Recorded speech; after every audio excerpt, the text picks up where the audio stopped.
Russell viper সাপ থেকে সাবধান থাকুন। সারা বাংলাদেশে প্রায় 70% জেলায় রাসেল ভাইপার ঢুকে গেছে। সে বৎসরে 20 থেকে 40টা বাচ্চা দিতে পারে। আপনি পানিতে আছেন, ঠিক সেই সময় সাপ আপনার পায়ে কামড় দিয়েছে, আপনি নিশ্চিত থাকবেন যে আপনার শরীরে বিষ ঢুকবে না। কেন বলেন তো? এই রাসেল ভাইপার বাংলাদেশে যেটা ছড়িয়ে পড়েছে, এই রাসেল ভাইপার 100 বছর আগেই কিন্তু বাংলাদেশে থেকে প্রায় বিলুপ্ত হয়ে গেছিল। ডাক্তাররা বলতেছে যে এটা যদি দংশন করে তাহলে মানুষ মারা যাবে খুব শীঘ্রই। এরকম একটা বিপদ মুসিবতের সময় একজন মুমিন আমার বিশ্বাস থেকে করণীয় কিছু আছে কিনা? ফরিদপুরের একজন লিডার তিনি ঘোষণা করেছেন যে রাসেল ভাইপার একটারে যে মারতে পারবে তার আমি 50,000 টাকা পুরস্কার দেব। সাপের ব্যাপারে কিন্তু হাদিস আছে একাধিক, এবং এক্ষেত্রে আব্দুল্লাহ ইবনে ওমর রাদিয়াল্লাহু তাআলা আনহু তিনি সাপ দেখলেই কিন্তু দৌড়ান দিতেন এবং মারতেন। আপনি বলবেন যে হুজুর কেন তিনি মারতেন? নবীজি সাল্লাল্লাহু আলাইহি ওয়াসাল্লাম এক প্রকার সাপের ব্যাপারে খুব সতর্ক করেছিলেন সাহাবীদেরকে। সেই সাপটা কোন সাপ? দেখেন নবীজি সাল্লাল্লাহু আলাইহি ওয়াসাল্লাম সেই সাপের ব্যাপারে আনা আয়েশা রাদিয়াল্লাহু তাআলা আনহা قالت আমরা রাসূলুল্লাহ সাল্লাল্লাহু আলাইহি ওয়াসাল্লাম বিকতলি জিত তুফিয়াতাইনে ফাইন্নাহু ইয়ালতামিসুল বাসার ওয়া ইউসিবুল হাবাল। আয়েশা রাদিয়াল্লাহু তাআলা আনহা থেকে বর্ণিত, তিনি বলেন রাসূল আকরাম সাল্লাল্লাহু আলাইহি ওয়াসাল্লাম পিঠে দুটি সাদা রেখা বিশিষ্ট বিষধর সাপ মেরে ফেলার নির্দেশ দিয়েছেন, কারণ তার দৃষ্টিশক্তি কেড়ে নেয় এবং গর্ভস্থ সন্তানের ওপরে বিরূপ প্রতিক্রিয়া সৃষ্টি করে। গর্ভে যে সন্তান থাকে এরকম কোনো মাকে যদি এই সাদা রেখা বিশিষ্ট সাপ দংশন করে তাহলে সেই সন্তানের উপরে ইফেক্ট করে, মায়ের উপরে ইফেক্ট করে। এটা নবীজি নিজে বলেছেন। কোথায় আছে হাদিসটি? নবীজি সাল্লাল্লাহু আলাইহি ওয়াসাল্লামের এই হাদিসটি আম্মাজান আয়েশা সিদ্দিকা রাদিয়াল্লাহু তাআলা আনহা থেকে বর্ণিত। বর্ণনাকারী আয়েশা বিনতে আবু বকর সিদ্দিক রাদিয়াল্লাহু তাআলা আনহা, এবং হাদিসের মান সহিহ মুসলিম ইসলামিক ফাউন্ডেশন থেকে যেটা অনুবাদ করা হয়েছে সেখানে এই হাদিসটি আমরা যদি খুঁজি তাহলে পাবো। এরপর আসেন আরেকটি হাদিস, ওয়াকালাল আবদারু ওয়াদুত্তুফ ইয়াতাইনে। নবীজি কি বলছেন? লেজ খসে যাওয়া এবং পিঠে দুটি সাদা রেখা বিশিষ্ট সাপ। আব্দুল্লাহ ইবনে ওমর রাদিয়াল্লাহু তাআলা আনহু একটা সাপ দেখলেন, তারপরে এটার পিছু নিয়েছেন। অন্য সাহাবীরা ওনাকে বলছেন, এই তুমি কোথায় যাচ্ছ? কয় এই যে সাপ আমি দেখেছি, নবীজি সাল্লাল্লাহু আলাইহি ওয়াসাল্লাম তো সাপ দেখলে মেরে ফেলতে বলেছেন, এই জন্য আমি মারার জন্য যাচ্ছি। তো সাহাবীরা বললেন, তুমি কি শোনো নাই যে ঘরে এবং ঘরের বাইরে যে সমস্ত সাপগুলা মানুষের আশপাশে থাকে, এই সাপগুলো তোমাকে দংশন না করলে, তোমার ক্ষতির কারণ না হলে তুমি তাকে হত্যা করতে পারবে না। এটা নবীজি নিজেই নিষেধ করেছেন। তাহলে কি এখান থেকে বোঝা যায় যে যে সাপটা আপনার শরীরের জন্য ক্ষতিকর, আপনার জীবন বিনাশ করবে, সেই সাপকে আপনার হত্যা করতে হবে। আর কিছু সাপ আছে, আপনি জানেন কি না, সারা পৃথিবীতে যত ধরনের সাপ আছে 80% সাপ যাদের নাই, বিষ নাই, মানুষকে কামড়াইলে এই মানুষের শারীরিক কোনো ক্ষতি হয় না। এবং সাপের একটা নেচার আছে, কিন্তু আপনি যতক্ষণ পর্যন্ত তারে খোঁচাখুচি না করবেন ততক্ষণ পর্যন্ত কিন্তু কামড়ায় না। খেয়াল করে দেখেন, ধরেন আপনার পাশ দিয়ে চলে যাচ্ছে, আপনাকে প্রথমে কিন্তু ছবল মারে না, এটা সাপের একটা বৈশিষ্ট্য। কিন্তু এই রাসেল ভাইপার বাংলাদেশে যেটা ছড়িয়ে পড়েছে, এই রাসেল ভাইপার 100 বছর আগেই কিন্তু বাংলাদেশে থেকে প্রায় বিলুপ্ত হয়ে গেছিল। এটা সাহারা মরুভূমিতে পাওয়া যেত, আরব বিশ্বের বিভিন্ন দেশে পাওয়া যেত। বাংলাদেশে কিভাবে আসলো এই সাপটা? এখন আমরা জানি না যে এটা কারো ষড়যন্ত্র কিনা বাংলাদেশের কৃষিখাত ধ্বংস করার জন্য, যে এই রাসেল ভাইপার ছাড়ে দিলে কৃষকরা ভয়ে মাঠে যাবে না, ধান কাটতে পারবে না, বা জঙ্গলে যাবে না, কারণ এটার ইফেক্ট কিন্তু কৃষিখাতে অবশ্যই পড়বে। ডাক্তাররা বলতেছে যে এটা যদি দংশন করে তাহলে মানুষ মারা যাবে খুব শীঘ্রই। এবং ওই যে মেডিসিন বা ইনজেকশন দেওয়ার পরে, অ্যান্টিভেনম দেওয়ার পরেও কিন্তু কাজ হয় না। অনেক সময় কিডনি বিকল করে ফেলে, হার্ট দুর্বল করে ফেলে, হার্ট বিকল করে ফেলে, এই জন্য মানুষ মারা যায়। এখন নবীজি সাল্লাল্লাহু আলাইহি ওয়াসাল্লামের সেই হাদিস থেকে আমরা স্পষ্টরূপে বুঝতে পারি যেহেতু রাসেল ভাইপার মানুষের জন্য ক্ষতিকর। এবং আজকে দেখলাম পত্রিকায় ফরিদপুরের একজন লিডার তিনি ঘোষণা করেছেন যে রাসেল ভাইপার একটারে যে মারতে পারবে তার আমি 50,000 টাকা পুরস্কার দেব। তো এখন মানুষের জীবন আগে ভাই। প্রাণী, এই সাপ, পোকামাকড় যারা দংশন করে এগুলো পরিবেশের ভারসাম্য অবশ্যই রক্ষা করে, কিন্তু মানুষের জীবনের জন্য যদি ক্ষতির কারণ হয়ে দাঁড়ায়, নবীজির ভাষ্য অনুসারে সেটাকে হত্যা করতে হবে। এবং ইভেন কুকুর, রাস্তায় যে সমস্ত কুকুর ঘোরাফেরা করে আপনার কোনো ক্ষতি করে না, তাদেরকে হত্যার কথা বলা হয় নাই। কিন্তু এমন কুকুর যদি থাকে যে এই কুকুর দেখলেই আপনার পেছন থেকে ধাওয়া করে, বাচ্চাদেরকে কামড়ে দেয়, এই কুকুরগুলোকে হত্যা করতে বলা হয়েছে। সুতরাং রাসেল ভাইপারের যে বিষয়টা, এটা হাদিস থেকে আমরা যেটা বুঝি, নবীজি সাল্লাল্লাহু আলাইহি ওয়াসাল্লাম বলেছেন ক্ষতিকারক যদি হয়ে থাকে তাহলে সেখানে তাকে হত্যা করা যাবে। এবার আসেন, সারা বাংলাদেশে প্রায় 70% জেলায় রাসেল ভাইপার ঢুকে গেছে।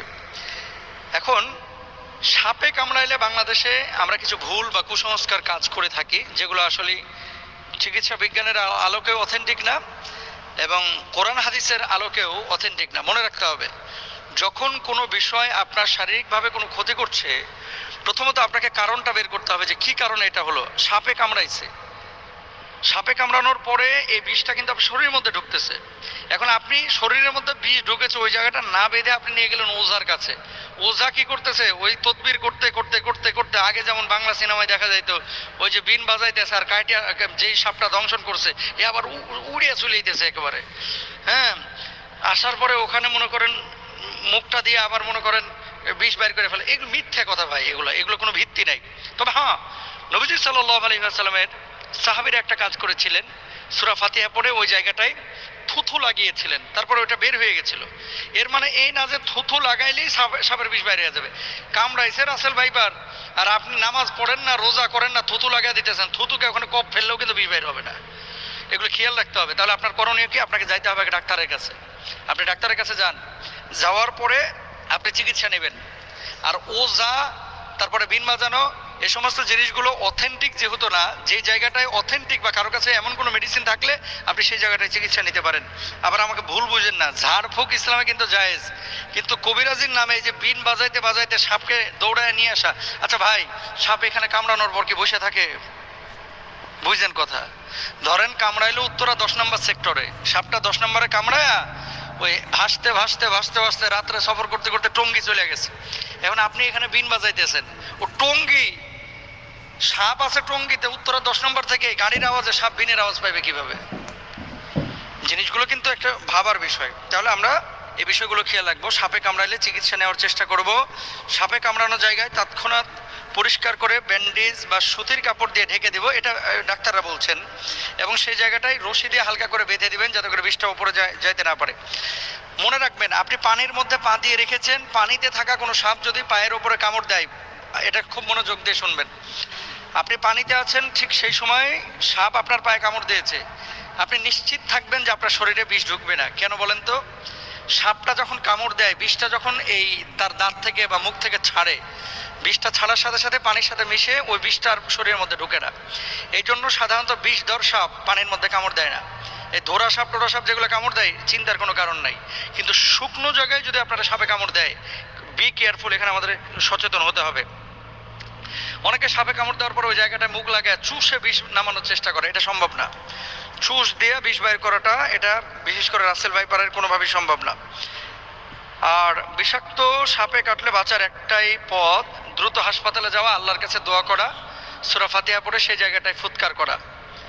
যেহেতু এই সূরাকে বলা হয় সূরাতুশ শিফা, মনে রাখবেন, সূরা ফাতিহাটাকে বলা হয় সূরাতুশ শিফা। এবং সাহাবীরা এই আমলটা করে ফলাফল পেয়েছে। আমরা আমলটাও করব এবং হসপিটালেও যাব, আল্লাহর উপর তাওয়াক্কুল করব। আল্লাহ তাআলা তৌফিক দান করুন।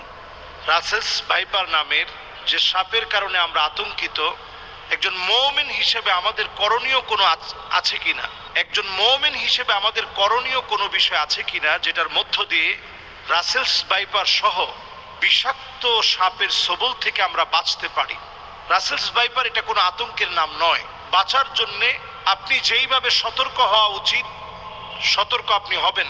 আমাদের যে ইকোসিস্টেম, চারদিকের ইকোসিস্টেমটাকে আমরা নষ্ট করে ফেলেছি। আমরা বেজি দেখলেই মেরে ফেলি। আমাদের দেশে গুই সাপকে আমরা হত্যা করি। আমাদের দেশে শিয়ালকে পেলেই আমরা শিয়ালকে মেরে ফেলি।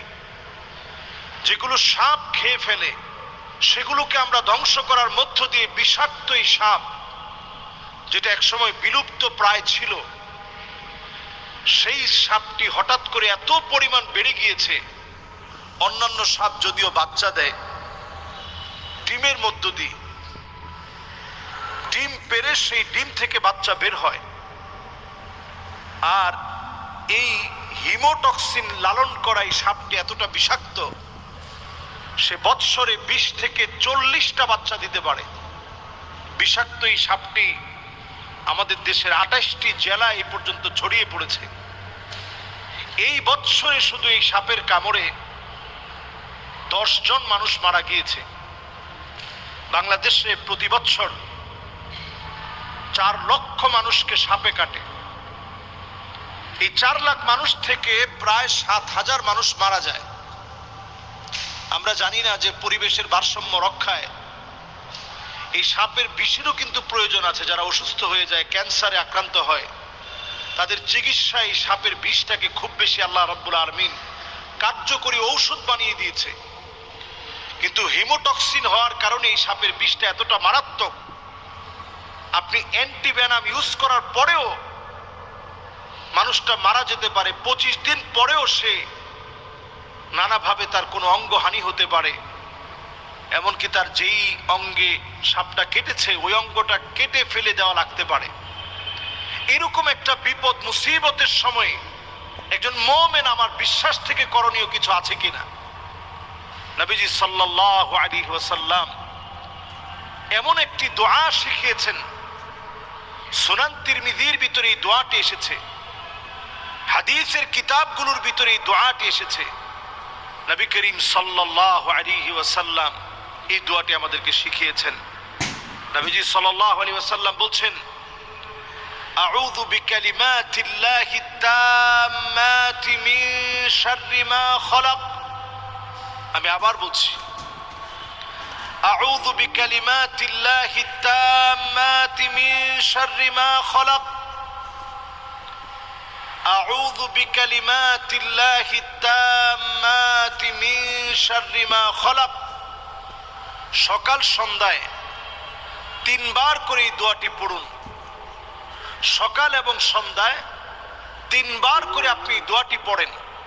আবু হুরায়রা রাদিয়াল্লাহু তাআলা আনহু বলছেন, 3 বার যে ব্যক্তি এই দোয়াটি পড়বে, নবীজি সাল্লাল্লাহু আলাইহি সাল্লাম শিখিয়েছেন, ওই ব্যক্তির জন্য, ওই ব্যক্তির উপর থেকে আল্লাহ রাব্বুল আলামিন যদি চান তাহলে বিচ্ছু, সাপ, বিষাক্ত কোনো প্রজাতি যেটা ক্ষতি করার সম্ভাবনা আছে, ওই ব্যক্তির উপর থেকে আল্লাহ রাব্বুল আলামিন ক্ষতিটাকে কাটিয়ে দিবেন। এজন্য আমরা প্রত্যেকে দোয়াটা পড়ার চেষ্টা করি, বুঝে বুঝে আল্লাহর কাছে বলার চেষ্টা করি, আউযু বিকালিমাতিল্লাহি তাম্মাহ মিন শাররি মা খালাক। যত সৃষ্টি আছে, আল্লাহ সব সৃষ্টি যত অমঙ্গল আছে, সে অমঙ্গল থেকে আপনি আমাকে হেফাজত করেন। সাপের ছোবল বড় ভয়ানক হতে পারে।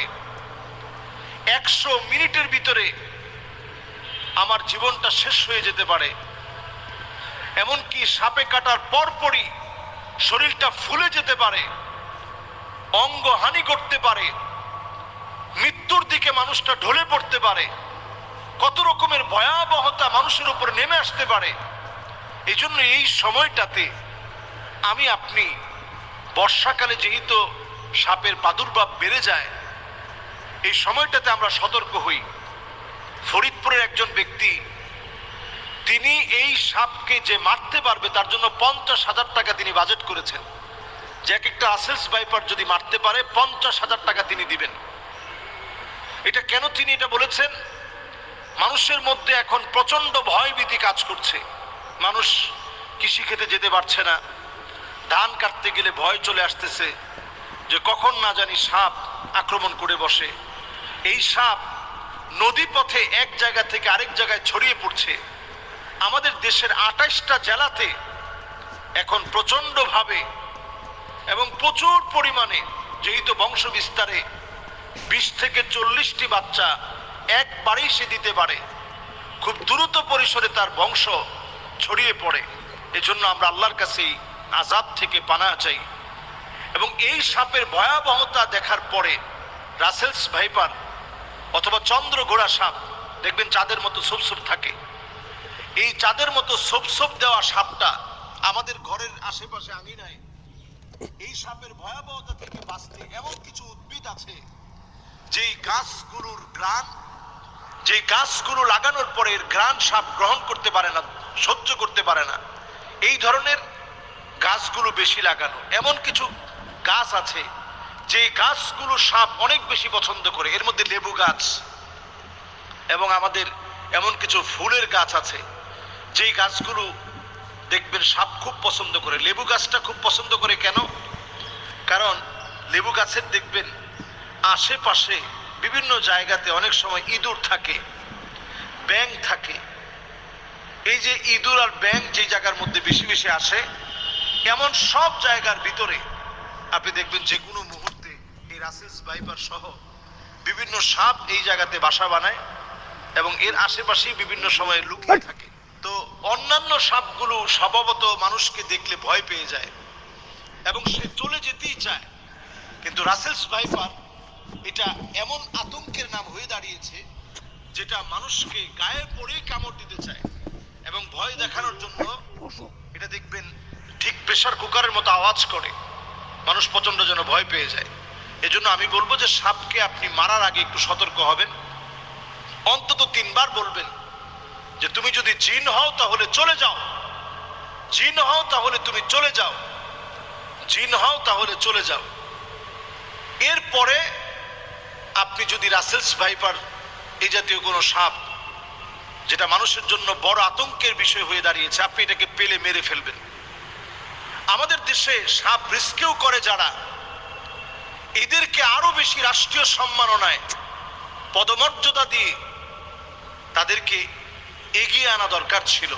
এই মানুষগুলো দেশের এই সাপের মধ্য দিয়ে, এই সাপের বিষ দিয়ে যে মেডিসিনগুলো তৈরি করা যায়, এটা দিয়ে কিন্তু আমাদের দেশ অর্থনৈতিকভাবে স্বাবলম্বী হতে পারত।